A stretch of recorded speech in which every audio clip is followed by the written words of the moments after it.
Hi guys, welcome back to Nyx Reads. Today I want to talk about my summer TBR with my new summer balayage hair. I don't know if you can tell. So yeah, I look a bit different now. I also kind of just gave up on the bangs situation. I do still have curtain bangs, but even these I need to actually, trim again.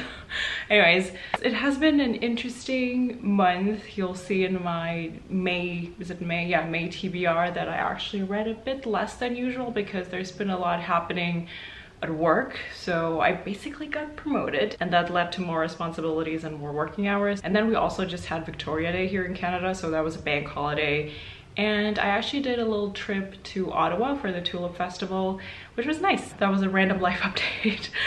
But anyways, I'm super excited about the summer TBR. I started this series with my spring TBR a few months ago with the idea in mind that I'd rather prefer a seasonal TBR over a monthly static TBR to give myself more room to breathe and just pick up books based on mood. I started my spring TBR a bit late, so there's a few books on there that I haven't got to yet, which is why I'm keeping my summer TBR lighter. And looking at my list, I'm realizing that pretty much all of these books you've probably heard of because they're very popular, well-known books. And I'm guessing when I was putting these books together one by one, I just wanted to finally get these out of the way because everybody's talking about them. So out of the 8 books on my list, I only own one physically already, and that is Malibu Rising by Jenkins Reid. You can probably guess why I picked this book for my summer TBR, right? It's obvious.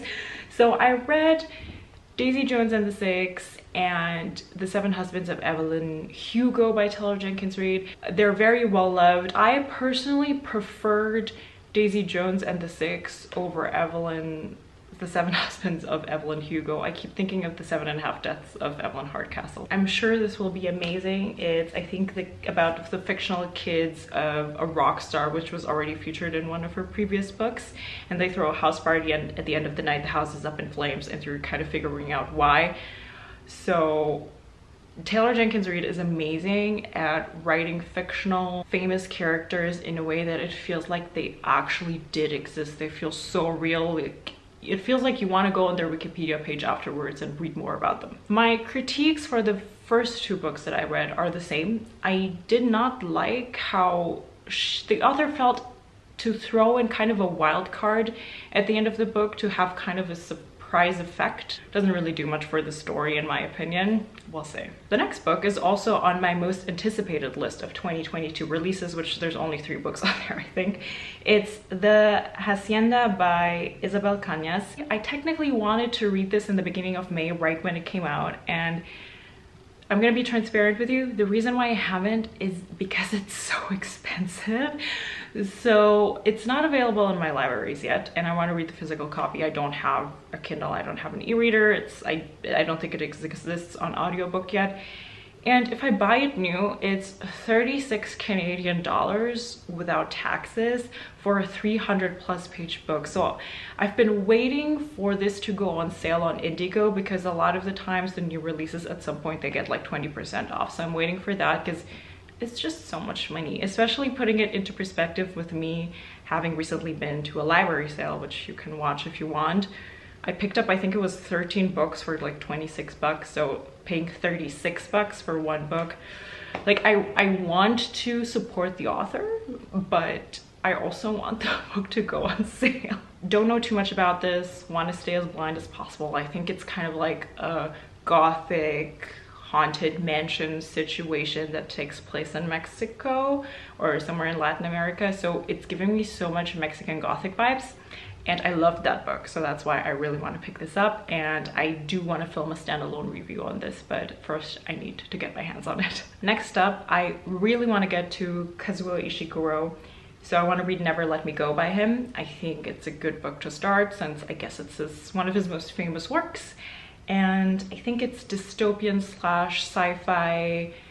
Is it about clones that have to prove that they have feelings too, something in that direction. I hope I didn't just spoil anything. I have high expectations for this one, although the Goodreads reviews are 3.8 out of 5, which I kind of expected this to be at like 4.2. I realized that I lied to you guys. I have a second book in physical copy here, so it's Where the Crawdads Sing by Delia Owens. I think there's also a movie coming out with this one by Reese Witherspoon, and I think Taylor Swift is featured on the soundtrack, so I might actually watch this movie, because usually when there's a film adaptation, I don't necessarily watch them. I'm definitely more into just reading the books.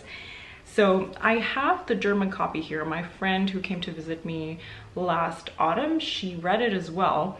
So that's why she left me the copy, but it's the German translation. And I usually try to read the books in the original language they were written in, so I might just read the first few pages. If I really feel like I'd rather read it in English, I might just listen to the audiobook instead or get it from the library. Also want to read the Southern Book Club's Guide to Slaying Vampires by Grady Hendrix.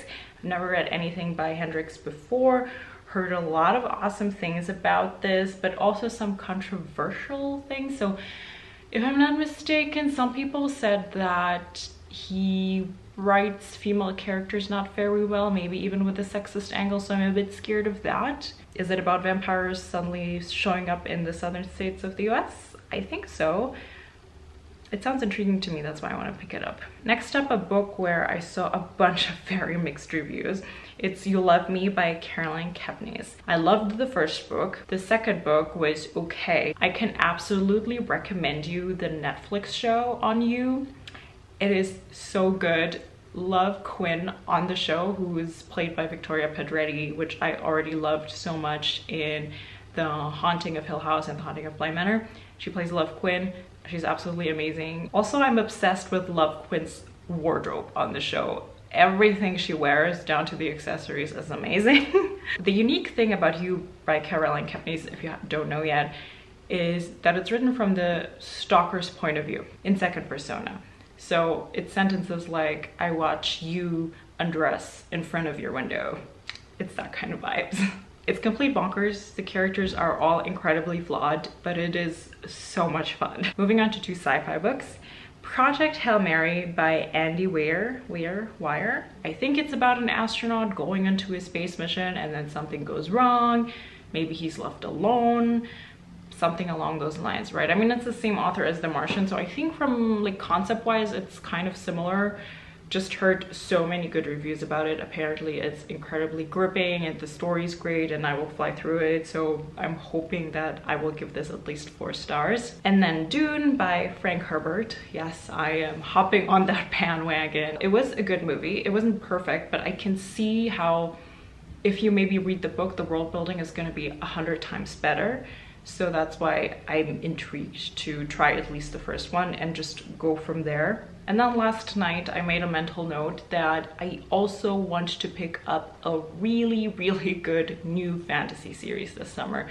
It's kind of vague because I'm not sure where to start. So I'm in the middle of the Mistborn trilogy, or like the first Mistborn book by Reid and Sanderson, and for some reason I'm kind of about it, which confuses me because it has raving reviews. And in the beginning of the year, I picked up Jade City, which I also expected to blow my mind, but again, it left me kind of underwhelmed. So I'm just craving to dive into a fantasy trilogy, whatever, that just completely blows me away and really sucks me into a new fantasy world. Maybe it's gonna be the 5th season by N.K. Jemisin, because I've been hearing a lot of great things about that from people, from booktubers that I trust. Or maybe I'm just gonna stick to something that I already have here physically. So for example, I do have Die Stadt der träumenden Bücher by Walter Moers, The City of Dreaming Books. I know people who say that this is their favorite book of all time, so I might pick this up.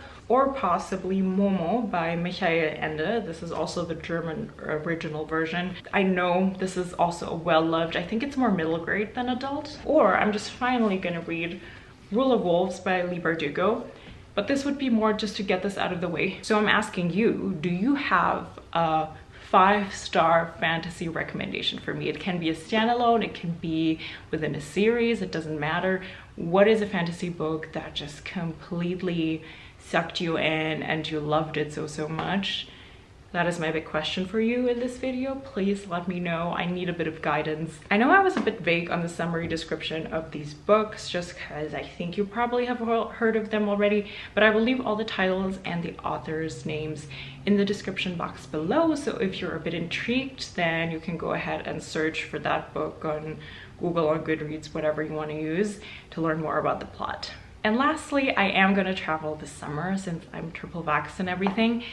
And I'm thinking about using my booktube channel kind of as a time capsule because I'm very excited about those travels. Doing reading vlogs that are technically travel vlogs just so that I can put together a nice video with my impressions and then, you know, upload it on YouTube with nice music so that I have something to watch 10 years from now.